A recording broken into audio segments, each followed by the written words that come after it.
Some pay millions, literally millions, to acquire this item, while others will work their entire lives to acquire it as well.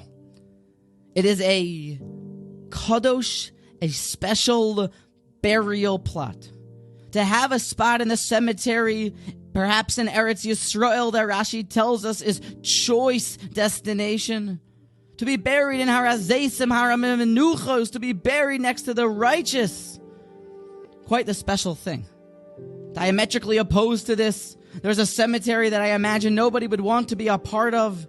In Parashas Behaaloscha, we learn about these terrible people named the Eirev-Rav, who actually they started out pretty solid as they came out with the Jewish people into the Midbar, but as they began to murmur and complain about the Almighty's guidance of the Jewish people and his total dominion over the world, and then further complained that the chicken on the bone and the schnitzel's not enough, but no, we are not okay with the mun. We want rib steaks. We want tomahawk steaks. We want it all. This isn't enough. We want more. And eventually Hashem said, I'll give you more. And they died with the meat still between their teeth in a cemetery called Kivros HaTaiva. It is the cemetery for the lustful. It's not a good place to be buried.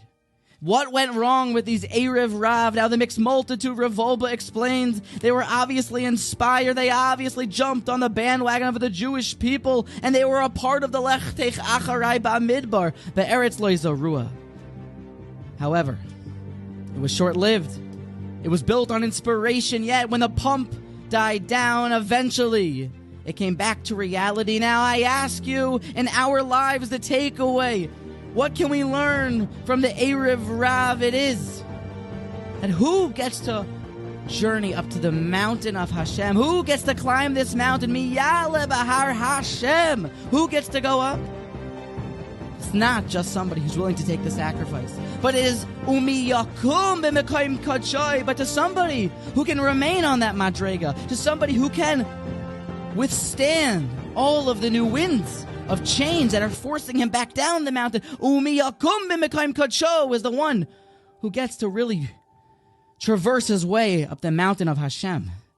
In so many of our lives' missions, we expect immediate gratification and success, while it's clearly very different. There is definitely a jumping in. There is a following the Almighty into the desert, but then Revolba says there is also a bechina of umiyakum b'mekayim kadshay, a stick-to-itiveness, a watching this journey until the end and trusting the process. Sometimes can take years to master a midah, if not longer, and to really study a person's idiosyncrasies and how sins happen, what triggers him. Keep working on yourself and keep trying to be Ya'aleh Bahar Hashem. But then put the same amount of effort in staying in that spot, Umiyakum b'Mekayim Kadsho, to withstand all of the different things that may deter you and bring you down, because that person reaches the top of the mountain in his Avodas Hashem.